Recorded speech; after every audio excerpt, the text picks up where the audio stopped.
तो वहीं गुरुग्राम में कांग्रेस विधायक मामन खान को गैंगस्टर ने धमकी दी है, जान से मारने की धमकी दी गई है। उसके बाद विधायक की सुरक्षा बढ़ाई गई है। गुरुग्राम स्थित विधायक के घर पर पुलिस का कड़ा पहरा देखने को मिल रहा है।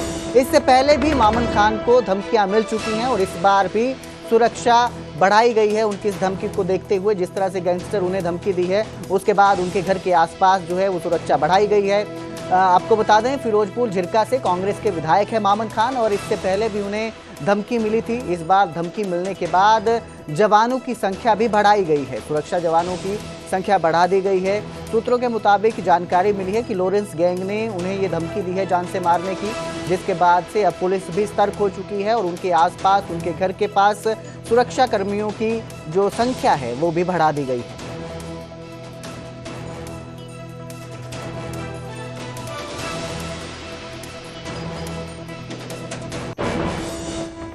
और अब बात करेंगे फरीदाबाद की, जहां थार सवार ने एक शख्स को कुचल दिया। टाउन पार्क के पास थार ने एक टक्कर मारी शख्स को, जिसके बाद वो शख्स गंभीर रूप से जख्मी हो गया। जख्मी मनोज को अस्पताल ले जाया गया, लेकिन वहां पर उसकी मौत हो गई। पुलिस ने इस पूरे मामले में 4 आरोपियों को गिरफ्तार किया है और जानकारी सामने आई है कि ये जो थार गाड़ी है ये एसीपी के नाम पर रजिस्टर है।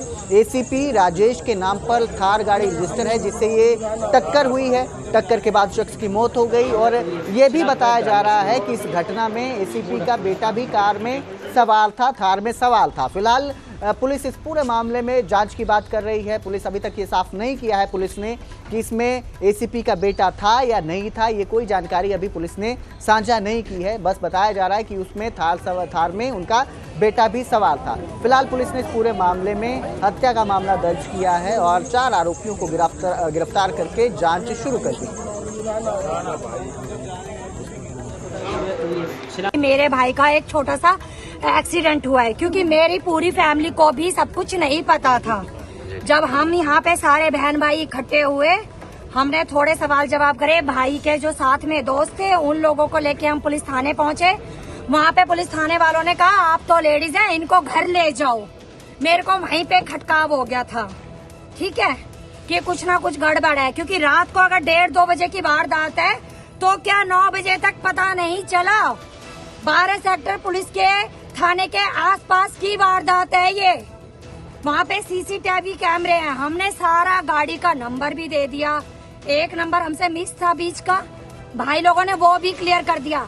अब जब नाम पता चल गया, एड्रेस पता चल गया, गाड़ी का पता चल गया, गुनहगार का पता चल गया, तो पुलिस प्रशासन किस चीज का इंतजार कर रहा है। चौक नंगला इनक्लेव थाना सारण, इनकी कंप्लेंट पर हमने एफआईआर नंबर 274 दर्ज किया है। और कंप्लेंट ये थी कि एक थार गाड़ी ने इनके ब्रदर को सीधी टक्कर मार के घायल किया, जिसकी अस्पताल में मृत्यु हो गई। इसमें हमने एफआईआर दर्ज कर दी। थार गाड़ी को हमने राउंड अप कर लिया है और 3-4 लड़कों के बारे में इनकी कंप्लेंट थी कि गाड़ी में 3-4 आदमी सवार थे, उन सबको हमने काबू कर लिया। अभी इसमें अनुसंधान जारी है और बाकी हम पूछताछ कर रहे हैं, इन्वेस्टिगेट कर रहे हैं। तो उधर झज्जर के ढराना गांव में फैक्ट्री में बड़ा हादसा हो गया। बॉयलर फटने से 5 मजदूर गंभीर रूप से इस हादसे में जख्मी हो गए हैं, झुलस गए हैं। 2 मजदूरों की हालत बेहद नाजुक बताई जा रही है। तारकोल फैक्ट्री में टेस्टिंग के दौरान ये धमाका हुआ, ये जानकारी सामने आई है, जिसके बाद घायलों को तुरंत अस्पताल पहुंचाया गया, जहां से उन्हें रोहतक पीजीआई में रेफर कर दिया गया है। फिलहाल मजदूर जो है वो बयान देने की हालत में नहीं है, ऐसा पुलिस का कहना है। थाना प्रभारी का कहना है कि जो भी इस हादसे के लिए जिम्मेदार होगा उस पर सख्त कार्रवाई की जाएगी। वहीं इस हादसे को लेकर एसडीएम भी सामने आया और उन्होंने कहा कि इसकी जांच शुरू कर दी गई है। जो टेक्नीशियन है, मैनेजर है और मालिक पर लापरवाही का शक है, जिसके चलते जांच की जा रही है और जांच होने के बाद ही गिरफ्तारी की कार्रवाई की जाएगी। ये ढराना में एक फैक्ट्री थी जिसमें जो बॉयलर है वो टेस्टिंग के दौरान कॉइल जो ज़्यादा गर्म होने से वो ब्लास्ट हो गया था। उसमें उस समय 5 मजदूर वहाँ कार्यरत थे। 5 में से 5 को ही पीजीआई में भर्ती करवाया गया। 2 की जो कंडीशन है वो अभी सीरियस है। पुलिस इसमें जो तलाश जारी है उनकी। मौके पे पुलिस को कोई मैनेजर यहाँ से कोई वो मिला नहीं है अभी। वो अपनी इसमें इन्वेस्टिगेशन कर रहे हैं और आज एफआईआर भी इस मामले में फैक्ट्री मालिक के खिलाफ ही करेंगे। जो फैक्ट्री में ये 4 बजे हादसा हुआ था। एक कोई नया टैंक बनाया है तो उसमें उसकी टेस्टिंग कर रहे थे वो लोग। टेस्टिंग कर रहे थे तो जैसे एज ए रोड की वो होती है ना अपनी, वो जल गई उनकी और उससे वो आग की लपटें बाहर निकली हैं उससे। तो उसमें 5 मजदूरों को चोट आई है, 2 सीरियस है थोड़े से, वो पीजीआई एडमिट थे। तभी हमारे पास 6-6:30 बजे रुक आया था, तो मैं फैक्ट्री पहुंच गया था। मैंने मैनेजर से बात की थी, मैनेजर खुद वहाँ गया हुआ था। रात को 2:30 बजे हमारा हेड कांस्टेबल उनके बयान लेके आया है, तो वो बयान देने में सभी समर्थ नहीं थे। तो अभी दोबारा गया है, अभी वो उनकी एप्लीकेशन और बयान आ जाएंगे। तो उसमें मैनेजर हैं और जो टेक्नीशियन ऑफिसर हैं उनकी नेग्लिजेंसी है, इसमें उनके खिलाफ जो भी लापरवाही का है हम मुकदमा दर्ज करेंगे। और अब जिक्र करेंगे गुरुग्राम का, जहां कैबिनेट मंत्री राव नरबीर सिंह की सुरक्षा में तैनात एक गार्ड ने आत्महत्या कर ली। जहरीला पदार्थ खाकर गार्ड रूम में उसने जान दे दी।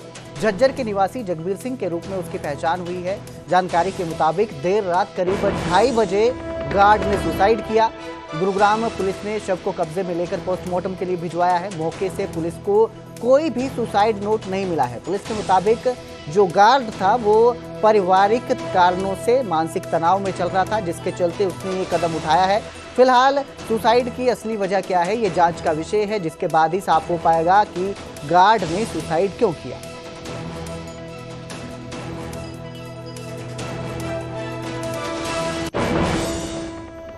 करनाल के मेरठ रोड के नजदीक शनि मंदिर के पास झुग्गी झोंपड़ियों में आग लग गई और करीब 15 झुग्गियों में से 12 पूरी तरह से जल गई, जिससे गरीब परिवारों का राशन, कपड़े, बर्तन और चारपाई सब जलकर खाक हो गया। महिलाएं और बच्चे भूख से बिलख रहे हैं, परेशानियों का सामना करने के लिए मजबूर हो चुके हैं। आग किस वजह से लगी, ये कारण अभी स्पष्ट नहीं हो पाए हैं। शॉर्ट सर्किट या कोई और वजह हो सकती है जिसकी वजह से इन झुग्गी झोंपड़ियों में आग लगी और 12 झुग्गियां 15 में से जलकर खाक हो गई। फायर ब्रिगेड मौके पर पहुंची है, पर तब तक नुकसान हो चुका था। पीड़ित अब प्रशासन और लोगों से उम्मीद कर रहे हैं ताकि उनकी मदद की जा सके और वो अपने बच्चों का पेट भर सके।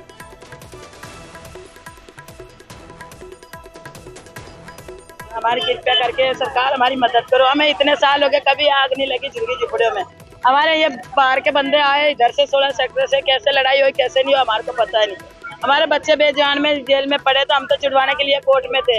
यहाँ पे हमारी झुग्गियाँ खाली पड़ी थी, भरे तरह घर थे, इसमें कपड़े लत्ते, खाना पीना, राशन, आधार कार्ड, पैन कार्ड सब कुछ पड़ा था। हम बच्चों को छुड़वाने, ये पता नहीं कैसे लगी कैसे नहीं लगाई, किसी ने लगाई नहीं, हम जान नहीं, इसका हमारे को ये पता नहीं। लोग बात कह रहे कि 3 बजे लगे, हमने नहीं देखा नहीं आपको। नहीं हम नहीं थे, हम बच्चों के चक्कर में वहाँ भागते थे।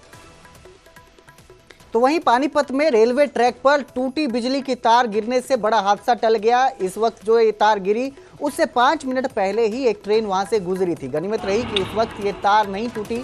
सुबह 6:30 बजे ट्रैक पर ये तार टूटकर गिर गई, लेकिन उस वक्त कोई भी व्यक्ति वहां पर नहीं था, कोई भी शख्स नहीं था, जिस वजह से एक बड़ा हादसा टल गया। जो चश्मदीद है उनके मुताबिक तार टूटने की आवाज़ इतनी जोर की थी कि लोगों को लगा कि आसपास कोई सिलेंडर फट गया है। दिल्ली जाने वाली ट्रेन 3 घंटे बाधित रही इस वजह से। फिलहाल मौके पर बिजली विभाग की टीम ने इसका काम शुरू किया, मुरम्मत का काम शुरू कर तार को दोबारा से जोड़ने का कार्य किया। लेकिन स्थानीय लोगों का कहना है कि उन्होंने दोबारा पुरानी तार का ही इस्तेमाल किया है, जिससे भविष्य में भी दुर्घटना का खतरा बना हुआ है। 5:30 बजे जो पहले पैसेंजर जाती है तो उसके जाने कुदरती 5 मिनट बाद ये धमाका हुआ। हम अपने घर पे थे तो हमें ऐसा लगा था कि सिलेंडर फट गया हो। हम कुछ लोग पार्क में टहल रहे थे, आप ये पार्क देख सकते हो, कुछ लोग यहाँ टहल रहे थे। उनसे आने के बाद हमें पता लगा कि तार टूट चुकी थी। शुक्र मानो कोई जान मान हानि नहीं हुई, कुदरती वहाँ कोई आदमी नहीं टहल रहा था। ये टहल रहे थे जी, ये 2 बंदे जा रहे थे, भाई थोड़े दूर थे वो, तो मैंने दूर से देखा भी 2 आदमी जा रहे हैं। तार टूट के लाइनों से बाहर इधर आ चुकी थी ये, जब ये पैसेंजर गाड़ी गई दिल्ली के लिए यहाँ से। उसके बाद फिर ये अपना ये बिजली का महकमा इनका आया, इनका वहाँ से तब ये कार्रवाई कर रहे हैं। लेकिन ये वही टूटी तार को फिर दोबारा से लगा रहे हैं। क्यों लगा रहे हैं कि दोबारा फिर टूट जाए। अच्छा, ये नई तारें नहीं लगा रहे हैं? नई तार नहीं लगा रहे हैं जी।